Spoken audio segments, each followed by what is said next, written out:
Morning all, I have another fascinating and exciting Mikhail Tal game to show you.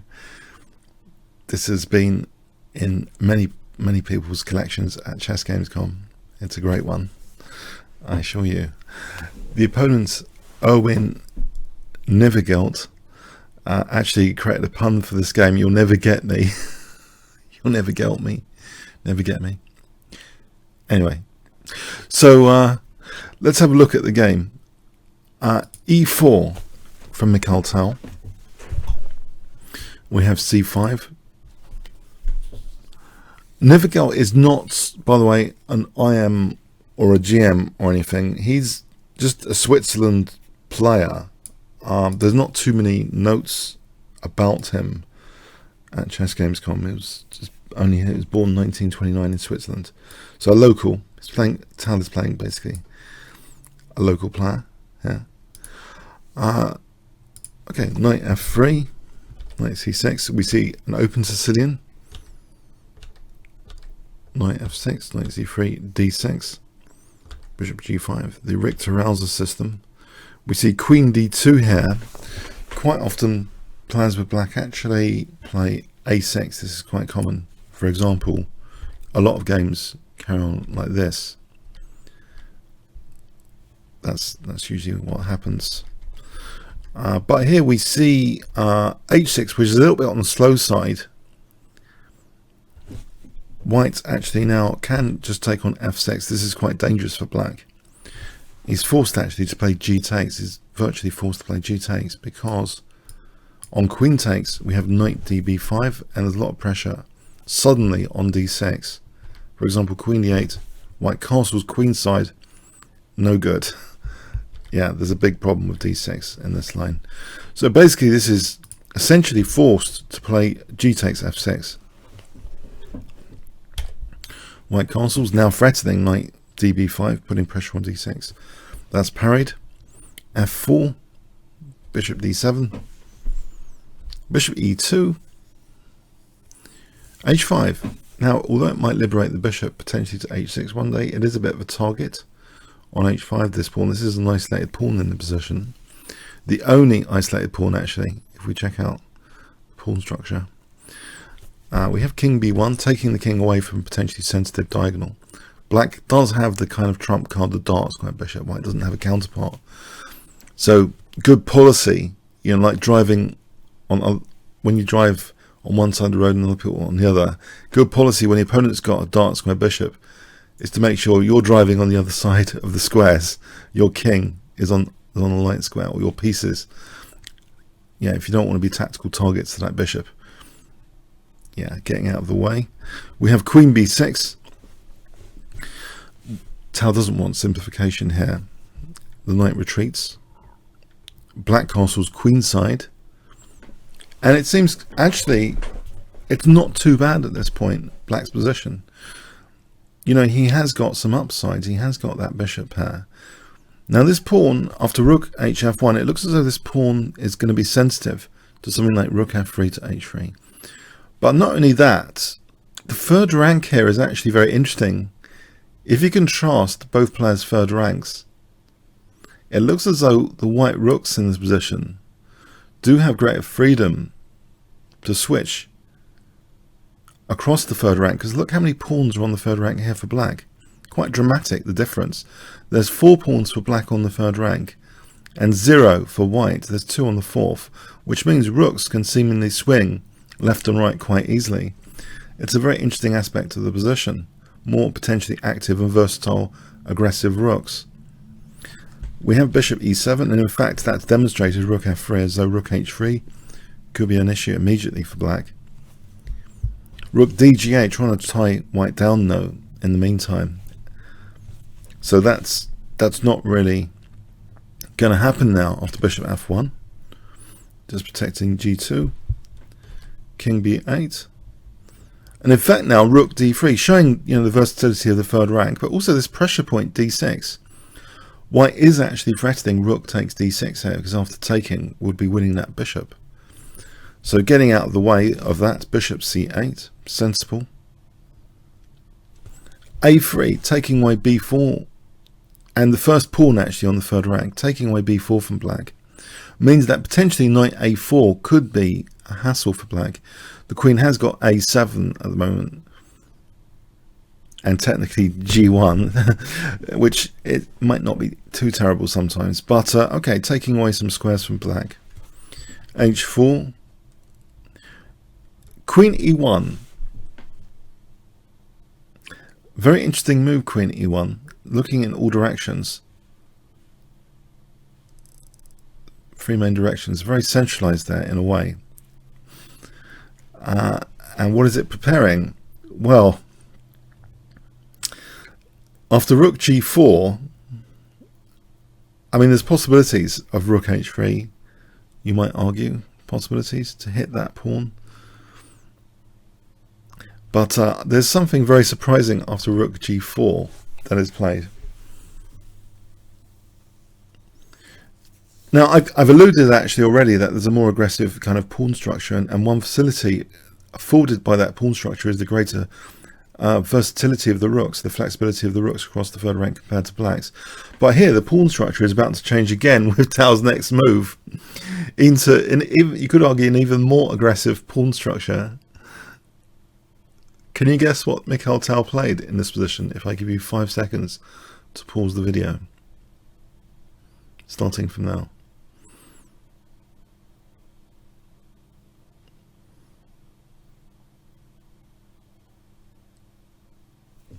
Okay, knight d5, yeah, a piece sack, which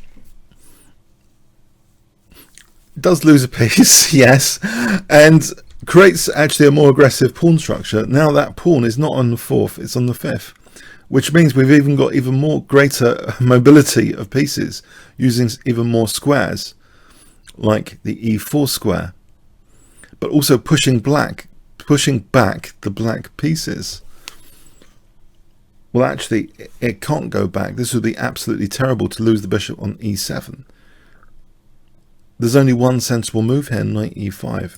If knight d8, we just take on e7. And it's much better for white here. We can use that d4 square.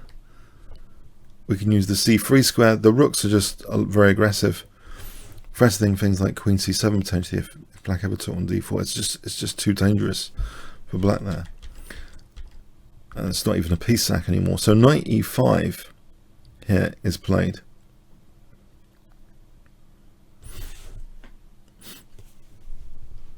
F takes. F takes. So actually it's not really a piece sack at all. It's immediately got back the piece. Okay, so in this position, now the queen on e1 is very versatile on e1, as I mentioned. That centralized queen does support this next move, knight a5. With the threat of rook b3, it looks very, very dangerous now. Bishop d8.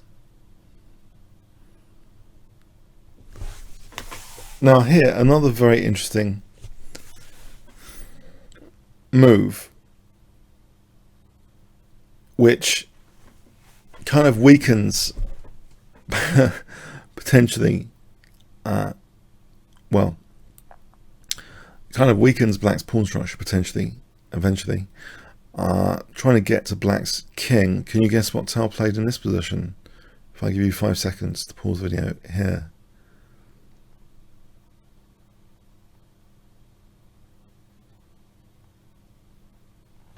Okay, knight c6 check. The knight cannot be taken here if, I mean, the king just stepped to a8 in the game. If we take, then there's rook b3, just winning the queen. Fair enough. So the king steps over there. Now we have rook b3 hitting the queen. And here's where things get interesting again.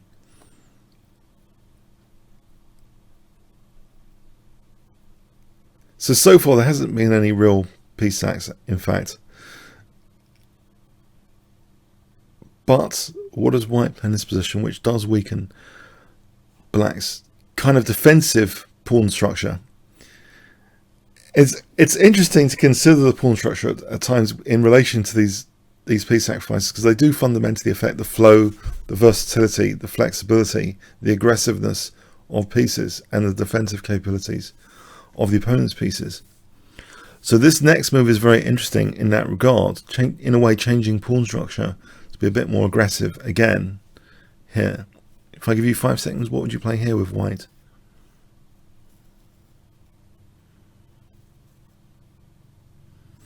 Okay, rook c3. Threatening knight takes e5. That's taken. Now this piece sack is very different from the earlier one. This knight sack, black is not having to give back a piece. And apologies for my earlier comments about a knight for 2 pawns. No, this is actually what I had in mind, this position. In fact, at the moment it's just for 1 pawn, but now after taking on d6, it's 2 pawns. This is a knight for 2 pawns position, in fact.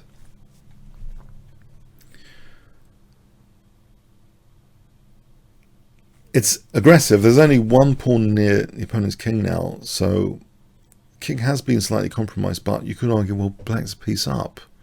In fact, he's a bishop up. Is this really enough for 2 pawns?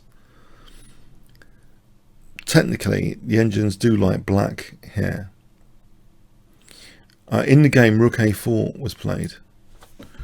Now, queen b8 might be a more accurate approach, like this, for example. And black could end up being better, technically better. But we have here the move rook a4, which seems very natural to defend a6 to improve king safety. Very natural, it seems. Rook d3 though, using that aggressive third rank I mentioned earlier. Note here that black's third rank has been cleared apart from that 1 pawn on a6 from pawns. Had a lot of pawns earlier on the third rank, but white's rooks continue to be extremely aggressive and coming in over to the queen side now, pouring in. We see bishop c7. Other ideas, I mean, queen e7 again, this is interesting to consider here. And this kind of thing. You know, black has good play here. Could end up eventually being better for black. Okay, so there's possibilities for black. We play bishop c7, rook f6, bishop d8, rook c6. Now here is where black really, a bishop up stumbles, it seems, technically, this in a very, very bad way, with what appears to be a potentially useful forcing move, e4. But it represents actually a massive evaluation change in the position, to reevaluate this position now. Better would have been f6. Black would be okay, for example, with f6. Okay, but e4 was played.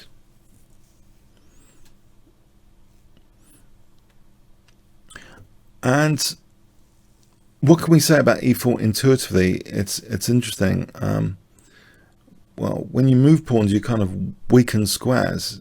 Potentially this diagonal is a little bit more sensitive. And in fact, there's a loose piece at the end of that diagonal on h8 to bear in mind. I mean, that's already a loose piece in the position, but any moves which kind of can shine a light through diagonals to that loose piece is also, maybe there should be a red alert when we play such moves when we've already got loose pieces, to try and at least minimize the light shining through to them.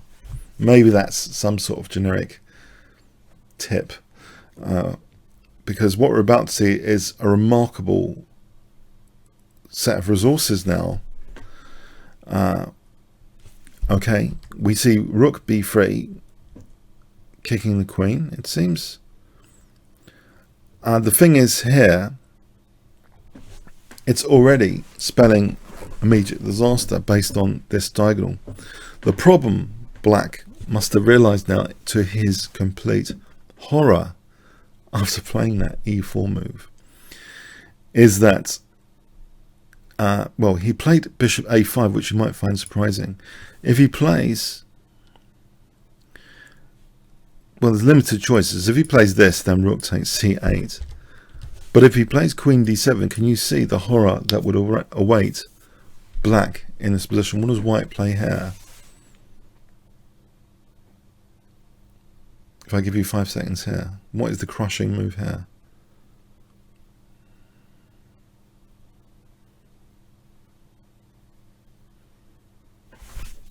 Yeah, the loose piece, we have queen c3 hitting c8 and h8, making Black really regret that e4 move.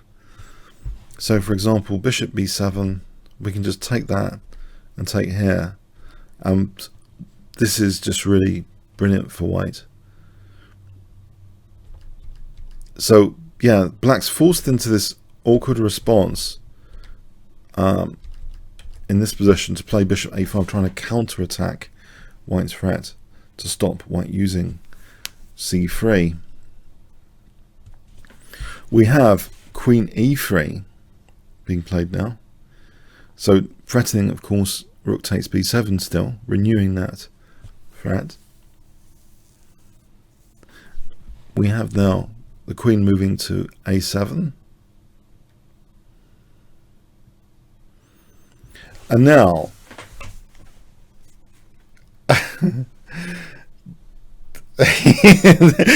there's really a delightful move. I can only say a yummy move.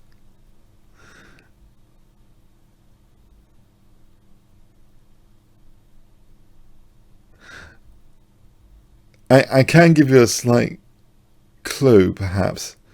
Remember, Black's priority in the last few moves was trying to defend a6. Remember, he swung a rook to a4, just trying to hold on to a6. So that's important to Black. a6, holding up a6.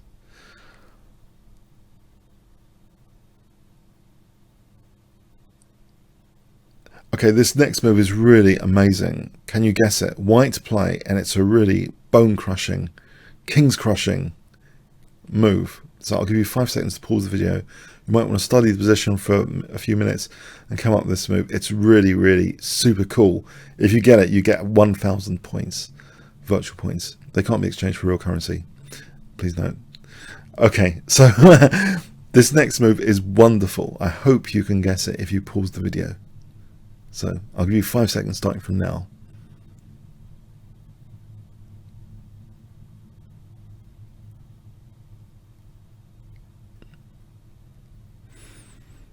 This is the elixir of life, the joy of life, to see moves like this. Queen h6. It's just a bolt from the blue. It's a double attack on that poor loose piece. h8 again, poor loose piece. And a6, it's a battery. It happens to be a battery on a6 here as well. It's the strongest move technically. The engines love this move. Tal had the computer eyes. There's a book on forcing moves which talks about having computer eyes. Even looking at outrageous forcing moves first is important. Tal definitely had the computer eyes. If rook takes, then we just take here, winning everything. It's horrible. We have rook d8. Now a6 falls. Of course, this is bad news for Black. Very bad news. Okay, bishop d2, still trying to harass the queen desperately. If a move like, well, takes, we're just pinning the queen. Thanks very much. And also, even worse, queen c6. We're going to be mating. We don't even have to take the queen. So bishop d2. If bishop g4, as an example, check. If queen takes b7, this check is an absolute killer. Just mating black very simply. And once you get around those light squares, that's it. And if king b8, then check here, mating. So yeah, there's not too many great things to do. So bishop d2, queen f6 is played, hitting the rook on d8 in return. So still we've got 2 threats now. Bishop takes c8, at least 2, and queen takes d8. Black tries to defend here with queen d7. But after bishop takes c8, black realized actually his position is not defendable.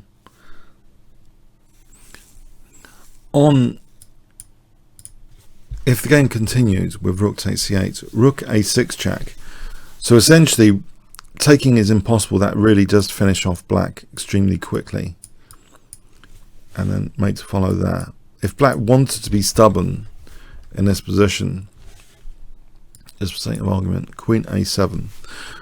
The best way to finish this off here, take the queen. d6 is really strong. So at the moment it's like just rook and bishop. It's only rook and bishop for queen, but we've got this massive passed pawn there.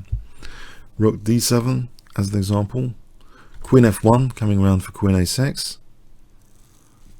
Rook b8. And just to show how defenseless now, check, check, and this pawn can be used to just overwhelm black's resources with d7. So bishop g5, check, take on b8, and we can end like this. Just an example line. Yeah, it's just totally overwhelming. I mean, technically it's rook and bishop, but there's also that gigantic pawn. White's already got so many extra pawns now by this stage. 3 extra pawns to use as well. So the final position is pretty resignable after bishop takes c8. A wonderful attacking game. The first piece sack wasn't really a piece sack, but the second one was for 2 pawns. It was like a bishop down, in fact, a bishop down, with black having that bishop pair. But black kind of cracked with that e4. Yeah, one loose piece in the position, and bang, that can be used to sort of with devastating effect by Mikhail Tal. As we see in the variations, black just crumbled after that e4 move. That was the beginning of the end there. The decisive mistake, it seems. A move like f6, by contrast, tries to keep this diagonal closed up and this rank closed up, so the light can't shine through those things. Which in Tal's case, you wanna stop those passages of light or attacking force coming to you, otherwise you'll regret it. Okay, comments, questions, likes, appreciated. Thanks very much. Pardon me. Thanks very much.